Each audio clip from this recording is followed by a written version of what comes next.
self-defensive bugs here.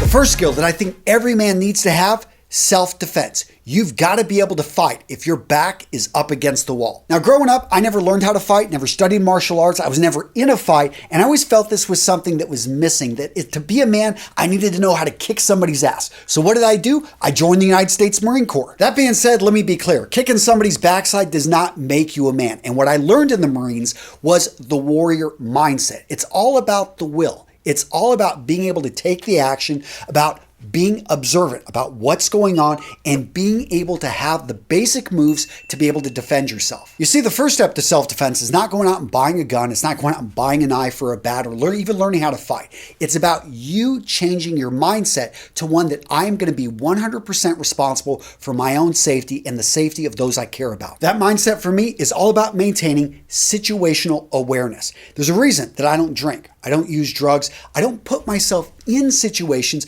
in which there's a high likelihood of something bad happening. Once you make the commitment to the warrior mindset of paying attention to what's going on around you, then you can go out and pick up the tools and get the additional training that goes with whatever tool you choose. Whether it be a fist, knife hand, or something else, make sure that you're competent with it, that you've practiced with it, that you are confident and you know it in and out so that you can defend yourself if the situation arises. Next up on my list, every man needs to know how to change a tire, how to jumpstart a car, how to sew on a button, how to iron a shirt. Okay, where did this list come from? Why did I put it all together? Gents, it's all about self-reliance. So it always cracks me up when I'm reading the comments on my how to sew on a button or how to iron your shirt video that people are saying, hey, I would never do stuff like this. It's not manly. Here's the thing. Things that need to get done, they don't care how you classify them. They just need to get done. And a lot of you guys out there, you're single. A lot of you don't have someone that you can give this work to no matter how you deem it. Point is, it needs to get done. And I think every man needs to have the basic skills to be able to take care of himself. And speaking of self-reliance, every man needs to know how to cook. And I'm not saying you got to do anything fancy. Just watch Gordon Ramsay, chicken, fry, rice. Uncle Roger approves of that stuff. Good job. I like this guy. Yeah, it can be simple. My son watches these videos and he's getting into this and he's cooking up some really good stuff. The thing is when you can cook, you have a lot of power over what's going into your body. What goes into your body, this basically defines how your body is going to look. Now, a lot of guys think that cooking is boring, it's a chore. Yeah, it's way too much to learn. I don't have time for it. What if I were to tell you in less than 15 minutes, you can learn some of the key things which will change the way you cook food? What? Go check out this book right here, Salt, Fat, Acid, and Heat. It's over on Blinkist, the sponsor of today's video. And what I love about Blinkist is they get you the information you need. Literally in less than 15 minutes, you can go through and you can learn enough about cooking that it's going to fundamentally change the way that you're making most of your meals. An example of a key insight I picked up here, the proper use of salt. Now, for years, I was not using salt whenever I was cooking steaks. I just, come on, why? I mean, I'm not a big salt fan, but come to find out, just putting a little bit of salt evenly distributed on the meat, letting it soak in, penetrate the meat, all of a sudden did a better job of bringing out the flavor. You're salty there. The same thing applies when you're boiling things. You want to add a little bit of salt, whether it's potatoes, vegetables. Point being that little bit of salt is going to help enhance the flavor. Now, what about fat? How is that useful? How would you use that in cooking? Well, the thing with fat is if you want something crispy, fat is going to be the key. In addition, cooking fat with the leaner meat is going to give it a lot more flavor. And to be honest, gents, that was just the first 7 minutes of the blink. After that, I learned about acids. We also learned about the importance of temperature, why low heat is good for certain things. Other times you really want to turn the heat up so that you can really cook the food in a certain way, especially proteins. Gents, as you can probably tell, I'm excited about this book because I just picked it up. And again, in a short amount of time, I learned a lot. Now I get it. A lot of you guys are not into cooking. And that's why I love how Blinkist has thousands of other options. Another blink I'm going to highly recommend, Make Your Bed by William H. McRaven. In case you guys aren't familiar, this guy is a legendary Navy SEAL, Texas Longhorn graduate.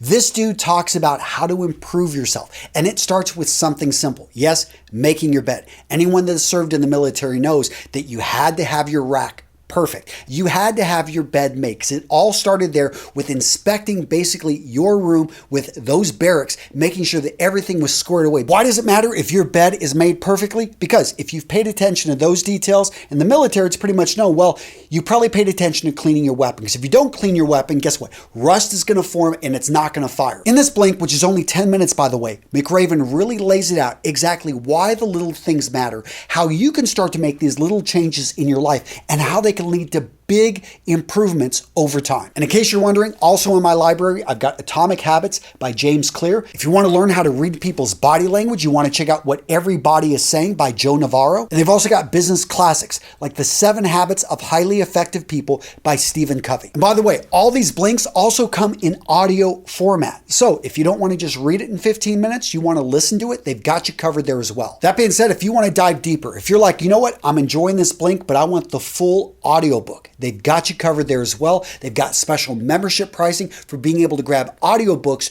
right there in the app. Gents, I personally use Blinkist and love it. I've got people on my team that use it and love it. It's a great tool that every person who's serious about self-improvement should be using. And gents, I've got a special deal for you. The first 100 of you to use that link down in the description can try Blinkist for free. And if you decide to stick around, you want to up your membership, you'll get 25% off. Use that link down in the description to get the best deal out there on the web, gents. It's a good deal. Use it or lose it. Like I said, I love Blinkist. I use it. It's an awesome tool. You should check it out. Next up, gents, you got to have physical strength. And I'm not saying you got to be a bodybuilder. You got to go out there and run a marathon. No, I'm saying you got to be able to master your own body. It's one thing I loved about the military is they didn't really care how big or huge you were when it came to the muscles. It was all about, can you actually get over that wall? Can you lift yourself up? Can we strap 70 pounds on your back and can you hike for a 20-mile forced march? CrossFit, weightlifting, cycling, running,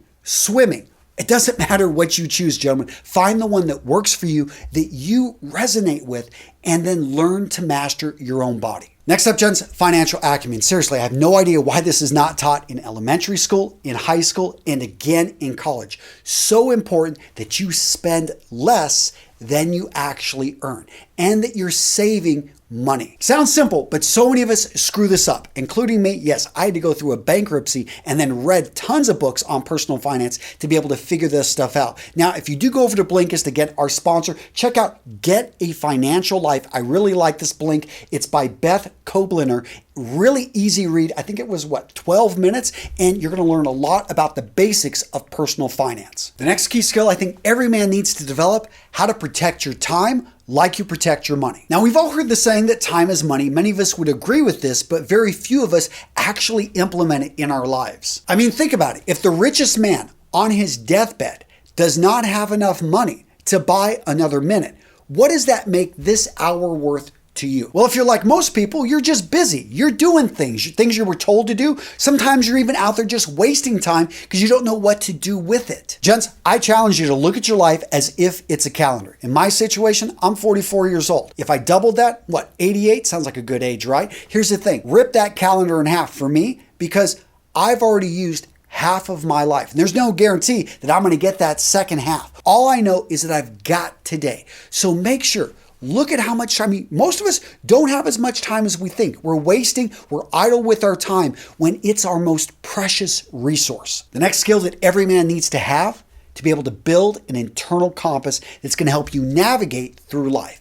If you're familiar with orienteering, you know that a map and a compass, you can pretty much get any place you need, no matter how challenging the terrain may be. If it's night, if it's day, you'll find a way to be able to get to where you're going. Here's the thing. Is in life, it's a lot more difficult. There are so many obstacles and it goes on for a while. And if you don't have an internal compass, you don't know what your values are, you don't know what's important to you, you don't know what you stand for, then you're not going to be able to find your bearing, the direction that you need to go, your north. You're going to run into obstacles. This is life. And when you've got that internal compass, you're going to, maybe get off a bit. You're going to maybe have to go around. You may have to go over. But here's the thing is you're going to be able to maintain your bearing so that you can get to the destination. You can go in the direction that you need to be able to accomplish, to get out of this life what you want. Now, this next point is really difficult, especially for us career-driven guys, and that is to know that you are not your job. You need to separate yourself from your work. And I know for me, this was getting really bad earlier this year. My videos weren't doing well. I was putting out content, working hard,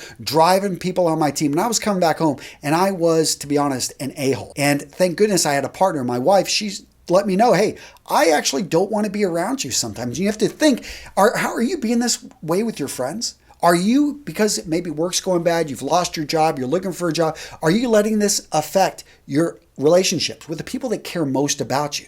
You may not have kids. You may have just a little brother. You may have people that you used to spend more time with, and all of a sudden you're neglecting them because you're so stressed out at work. Here's the thing. You've got to find a way, and this is difficult, but you got to find a way to separate it so that you can come home, so that you can spend time and build relationships with the people that matter, the people that care about you. Find a way to separate it because you are not defined by the success at your job. You are not defined by how much money you make. You are not defined by what you own. You are defined by how you go through this life, the dignity, the courage, the strength that you deal with the issues with what you've got. So I'm getting emotional there, but you guys, I really care about you. And hopefully you're enjoying this video. Let's talk about deep relationships.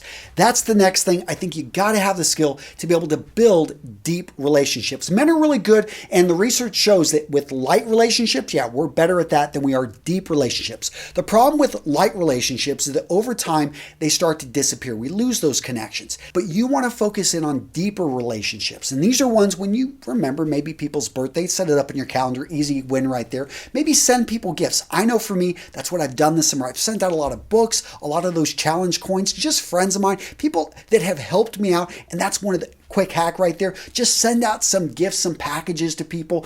I found just writing letters. I did this for a number of people. It really meant a lot to them, especially people that are single, people that don't have it. Maybe you're single. Maybe you're by yourself right now. Well, guess what? Just start writing some stuff out and sending it out to people. Nobody does this. Maybe even write them a longer message on Facebook, whatever platform you're using, and let them know how much they mean to you. Write them a nice email. Call them on the phone. When was the last time you called someone that a coach or maybe a good friend that had helped you get a job, had helped you achieve things in your career, and you haven't told that old boss that was a great mentor 10 years ago where you're at and what's up? Reach out to them because guess what? Not only are they going to feel better, but you're going to feel better as well. And that is the start of deep relationships, letting people know that you matter to them and that, yeah, you would drive across the country to help them out. The next skill I think every guy needs, how to listen. So many of us, when we're listening, we're not listening to people. We're waiting for our turn to speak. We've got some important point to make. How about you actually don't say anything? And you really, listen, hear what this person is saying to you. And one way to do this is simply to ask more questions. Encourage them to speak more. The world really needs more listeners, people that are out there really trying to understand this person that has a very different point of view than you. Yeah, this person's stupid. No, they're not. They're an intelligent human being most of the time that just simply views the world differently than you, has grown up differently, and really seek to understand their viewpoint. Even if you think it's myopic, even if you think there's no way I could ever agree with them, at least you can try to put yourself into their shoes so that you can say, you know what? Under certain circumstances, I can see where they're coming from. The next skill I think every guy needs is the ability to let it go. And I'm not talking about Anna and Elsa over at Frozen. What I'm talking about is letting go. All the grudges, all the hate, all the frustration that you've got with maybe people in your life, you've got with work, you've got just with things that have happened to you. So many of us are haunted by the past and we let it dictate the future. And I'm not saying that your past doesn't have an effect on your future, but I do think that you have the power to be able to let things go and move on and to release that hate, to release that frustration, to find a way to overcome those setbacks so that you can go out there and achieve, become the man you know yourself to be. Now, gents, I know you got an opinion. I want to hear from you down in the comments. What'd you like? What did I miss? What would you have added to this video to make it better? So what video to watch next? How about how the top guys out there, how they think differently? We're talking about the guys that are starting multi-million-dollar companies, the guys out there getting six-figure jobs, the guys out there in amazing relationships. How do they think differently? So for this video, I did a lot of research. I think there's some pretty cool insights. You want to go check it out. It's a great video. You can go check it out by, well, clicking right here.